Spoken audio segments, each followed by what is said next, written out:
ஏற்கனவே எனக்கு முன்னர் பேசிய இருவர் குறிப்பிட்டது போல மகாராஷ்டிராவில் மிக மிக அடிப்படைவாதிகளாக கருதப்படக்கூடியவர்கள் யார் என்று எவரை கேட்டாலும் இந்த நாட்டிலே சிவசேனா எங்களுடைய கூட்டணி கட்சியைத்தான் சொல்வார்கள்.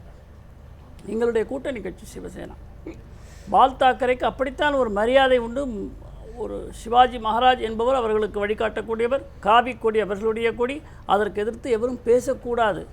முகநூலிலே விருப்பம் தெரிவித்த காரணத்திற்காகவே 2 பெண்களை கைது செய்தார்கள் என்ற ஒரு சம்பவத்தை கூட இங்கே குறிப்பிட்டிருக்கிறார்கள்.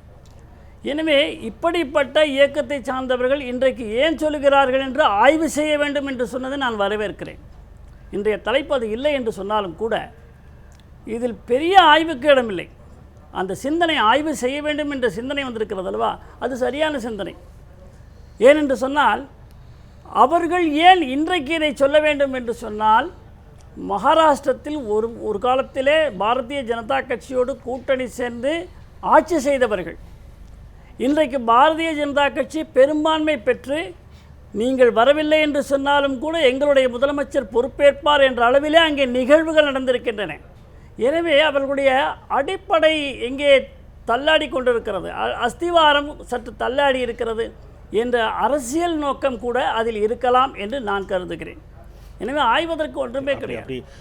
உங்களுடைய வார்த்தையில் படி எடுத்துக்கொண்டால் கூட மிக தீவிரமான ஹிந்துத்துவா கொள்கையிலிருந்து அவர்கள் சற்றே பின்வாங்குகிறார்கள். இருந்தாலும் கூட கொலை செய்வது என்பது இல்ல, அது நீங்க ஆதரிக்க மாட்டீங்க தெரியும். அடுத்த சுற்றுலா நம்ம விவாதிக்க போறோம். என்னுடைய கேள்வி என்பது அவர்கள் அதனால் அந்த கருத்தை சொல்றாங்க அப்படின்னு சொன்னா, இந்த கருத்தை சொன்னால் மீண்டும் நாம் அதிகமான இடங்களை பெற முடியும், தேர்தலில் மக்கள் மனதில் நிற்க முடியுங்கிற ஒரு காரணமா இருக்கலாம் என்பது உங்களுடைய அழைப்பாடு. இருக்கலாம். எல்லா விதமான முயற்சிகளும் எடுப்பது அவருடைய கடமை அல்லவா? அப்படி எடுக்க தொடங்கி இருக்கிறாங்கன்னு சொன்னா, இது அவர்கள் ஒரு இதுவரைக்கும் நம்ம போனது சரியல்ல, மக்கள் அதனால் தான் நம்மளை தோற்கடித்தார்கள் என்பதை உணர்ந்திருக்கிறார்கள் என்று ஒத்துக்கொள்கிறார்கள். ஒரு ஹிந்துத்துவ பாதையில் சென்றதால் தான் இந்த தோல்வி என்பதை அவர்கள் உணர்ந்திருக்கிறார்கள். பாஜக வளர்ச்சியை மையப்படுத்தியதால் தான் வெற்றி பெற்றிருக்கிறது என்ற எண்ணம் சிவசேனாவுக்கு வந்திருக்கிறதா நான் கேட்கிறேன். இல்ல, சிவசேனாவுக்கு அந்த ஒரு அறிவு வந்திருக்குமா என்பது எனக்கு தெரியாது. பாஜக வளர்ச்சியை மையப்படுத்தி தான் வந்திருக்கிறது, அதைத்தான் எடுத்துக்கொள்ளும். அடுத்த சுற்றில் நான் விரிவாக வாதங்களுக்குள் நகரலாம் வேகமாக. அடுத்த சுற்றுகளில் திரு திருமலைசாமி, அடிப்படையில் உங்களுடைய வாதம், சிவசேனா உங்களுடைய கூட்டணி கட்சி பல இடங்களில் சமீப காலமாக உங்களோடு முரண்பட்டு கொண்டிருக்கிறார்கள். இப்பொழுது அடிப்படையாக சிவசேனாவாகட்டும் அல்லது பாஜகவாகட்டும், RSS, இங்கே இருக்கக்கூடிய ஹிந்து முன்னணி, விஸ்வ இந்து பரிஷத், எல்லோருமே ஒரு புள்ளியில் ஒன்றிணைவது என்பது அந்த ஹிந்துத்துவா. அந்த ஹிந்துத்துவாவை அவர்கள் அடிப்படைவாதம், ஹிந்துத்துவ அடிப்படைவாதம் என்று விமர்சித்து அவர்களுடைய அதிகாரப்பூர்வ ஏட்டிலே எழுத வேண்டிய தேவை எங்கிருந்து எழுகிறது என்று நீங்கள் நினைக்கிறீர்கள்? ஐயா, முதலாவதாக ஹிந்துத்துவா என்கிற அந்த வார்த்தையே பல்வேறு நபர்களும் தங்களுக்கு தகுந்தாற் போல பயன்படுத்தி கொள்ளுகிறார்கள். ஏதோ சிவசேனா என்பது பாரதிய ஜனதா கட்சியோடு எல்லா வகையிலும் எல்லா கொள்கையிலும் இணைந்திருப்பதாக நீங்கள் கூறுவதை நான் மறுக்கிறேன். அப்படி இருந்தால் அது ஒரே கட்சியாக இருந்துவிட்டு போய்விடலாம். அவர்களுக்கென்று தனியான கருத்துக்கள் இருக்கிறது, கொள்கைகள் இருக்கிறது, தனியான அவர்களுடைய அதிகாரபூர்வமான ஏட்டிலே வந்திருக்கிற கருத்து கூட இந்து தீவிரவாதிகள் என்கிற வார்த்தையை அவர்களும் பயன்படுத்தவில்லை, யாரும் பயன்படுத்த மாட்டார்கள். ஹிந்து அடிப்படைவாதிகள் என்ற அவர் திருமலைசாமி ஹிந்து தீவிரவாதிகள் என்று பயன்படுத்தவில்லை, ஹிந்து அடிப்படைவாதிகள் என்ற வார்த்தையை அவர்கள் பயன்படுத்தி இருக்கிறார்கள். இருக்கலாம். நான் அதை படித்து பார்க்கவில்லை. நீங்கள் சொல்லுவதாக வைத்துக் கொண்டாலும் கூட உங்களுடைய இன்றைய விவாதத்திற்கான பொருள் என்பது தென்னகத்திலே கூட மத அடிப்படைவாதம் அல்லது மத பயங்கரவாதம் தலைதூக்கி இருக்கிறதோ என்கிற சந்தேகத்தை ஏற்படுத்துவதாக சொல்லி நீங்கள் உங்களுடைய விவாத பொருளாக முன்வைத்திருக்கிறீர்கள். நண்பர் அருணன் போன்றவர்கள் அதை விட்டு வேறு இன்னொரு பக்கத்திலே போய் கொண்டிருக்கிறார்கள். தென்னகத்தை பொறுத்தவரை ஏற்கனவே RSS, பாரதிய ஜனதா கட்சி, இந்து முன்னணி போன்ற இயக்கங்கள் மத அடிப்படைவாதத்துக்கு தங்களுடைய பல்வேறு கட்ட தளபதிகளை, தலைவர்களை காவு கொடுத்திருக்கிறது. இதை பற்றியெல்லாம் விவாதிக்க அருணனுக்கு நேரம் இருக்காது, எழுதவும் மாட்டார்கள், பேசவும் மாட்டார்கள்.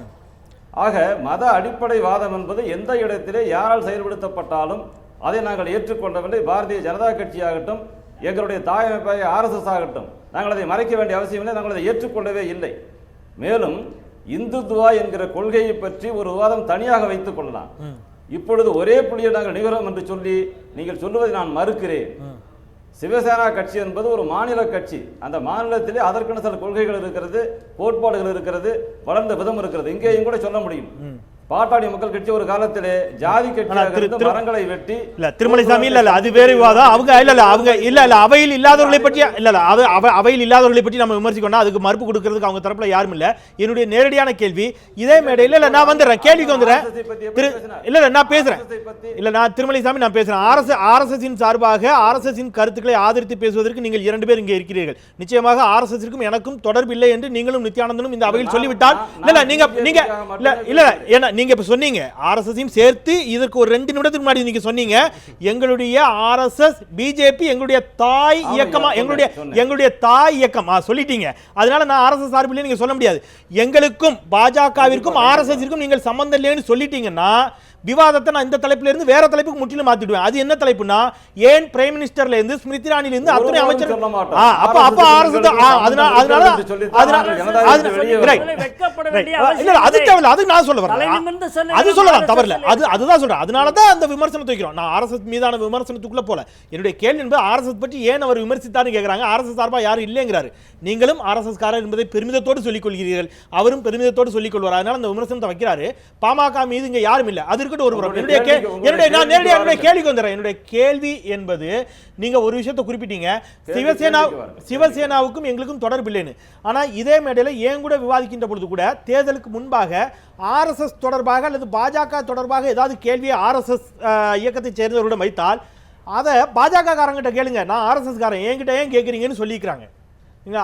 RSS தொடர்பாக பாஜகவிடம் கேட்கின்ற பொழுது RSS ஒரு இயக்கம், அது RSS போய் கேளுங்க, பாஜகவிடம் ஏன் கேட்கிறீர்கள் கேட்டாங்க. இல்ல நான் முடிச்சிடறேன் என்னுடைய கேள்வி. ஆனா இப்ப RSSம் பாஜகவும் சந்தித்து கொண்ட பிறகு RSS தாய் இயக்கம் தான் சந்தித்து கொண்டதில் என்ன தவறுன்னு ஏன் இந்த கேள்வினா, சிவசேனாவும் நாங்களும் ஒன்றுதான் என்று பல இடங்களில் பேசியிருக்கிறோம். இதற்கு முன்பு பாஜகவும் பேசியிருக்கிறது. அடிப்படை கருத்துக்களில் நாங்கள் ஒன்றிணைந்துதான் இருக்கிறோம். கண்டிப்பாக பாரதிய ஜனதா கட்சியை சேர்ந்த யாருமே கூட இல்லை. உங்களுடைய கேள்வி நான் மறுக்கிறேன். சிவசேனா கட்சியும் நாங்களும் ஒன்றுதான் என்றோ ஒத்த கொள்கைகள் என்றோ நாங்கள் ஒருபோதும் பாரதிய ஜனதா கட்சியை சேர்ந்த யாரும் சொல்லி இருக்க மாட்டோம். எங்களுடைய தலைவர்கள் யாரும் சொல்லவும் இல்லை. அதை அதிகாரப்பூர்வமான ஒரு ஏற்பாடும் அப்படி இல்லை என்பதை நான் உங்களுக்கு தெளிவுபடுத்தி விடுகிறேன். சாமனா பத்திரிகையிலே வந்துகிற கருத்தை ஒரு வகையிலே வரவேற்க முடியும். எப்படி என்று சொன்னால் சொல்லி விடுகிறேன். சாமனா பத்திரிகையுடைய கருத்து அடிப்படைவாதம், அதன் மூலமாக பயங்கரவாதம் எந்த வகையிலே வந்தாலும் அது வன்மையாக கண்டிக்கப்பட வேண்டியது, அதுக்கு உரியவர்களை தண்டிக்கப்பட வேண்டியவர்கள் என்பதில் எந்த விதமான ஆட்சேபனையும் எங்களுக்கும் இருக்க முடியாது. ஆனால் மத அடிப்படை வாதம் என்பது ஏறத்தாழ 30 ஆண்டுகளுக்கு முன்பே தமிழகத்திலே வந்து வேறு கோணத்திலே வேறு வகையிலே வந்து அவர்கள் இப்பொழுது இங்கே அவையிலே இல்லை என்ற காரணத்தால் நான் பெயர் குறிப்பிட விரும்பவில்லை. ஆனால் அதற்கு பலியானவர்கள் அத்தனை பேருமே RSS அதனுடைய வழி வந்தவர்கள் அத்தனை பேரை நாங்கள் படி கொடுத்திருக்கிறோம். அது உங்களுக்கு மட்டுமல்ல, பத்திரிகையாளர்கள் அத்தனை பேருக்கு. ஒரு சிறிய இடைவெளிக்கு பிறகு தொடரலாம். சிவசேனை என்பது தனி கட்சி, பாஜக தனி கட்சி, அதற்கு தனி கொடி சின்னம், இதற்கு தனி கொடி சின்னம், ஒன்று என்று எவருமே சொல்ல மாட்டாங்க. மாற்று கருத்தே கிடையாது. சிவசேனை RSSோடு RSS தன்னுடைய தாய் அமைப்பு என்ற கருத்து சிவசேனைக்கு உண்டா இல்லையா? சிவசேனை கிடையாது. சிவசேனைக்கு நிச்சயமா ஒரு இடத்துல கிடையாது, எந்த இடத்திலும் கிடையாது. அவர்கள் என்றைக்குமே சொல்ல மாட்டோம். சரி, நான் ஏன் ஒரே விதமான கருத்துக்கள் எங்கெல்லாம் வருகிறது அப்படிங்கிறதுக்கான எவிடன்ஸ் இருக்குது. நான் பேசுறேன், அடுத்த சுற்றுல பேசலாம். ஏன்னா இதே சிவசேனை பத்திரிகையில், சாம்னா பத்திரிகையில் இஸ்லாமியருடைய பல அவர்கள் நீங்க சொன்ன மாதிரி பொது சிவில் சட்டமாகட்டும் அல்லது அவருடைய குடும்ப கட்டுப்பாடு குறித்து விமர்சிக்கப்பட்டிருக்கிறது. கருத்தொற்றுமை இருக்கலாம். இல்ல அதுதான், அதனாலதான் கேட்கிறேன். அதனால இந்த மாதிரியான விவகாரங்களில் கருத்தொற்றுமை இருக்கக்கூடியவர்கள் இதை ஏன் விமர்சிக்க வேண்டிய தேவை வருகிறது அப்படிங்கிறதான் கேள்வியாக இருக்கிறது. நம்ம ஒரு சிறிய இடைவேளைக்கு பிறகு பேசலாம்.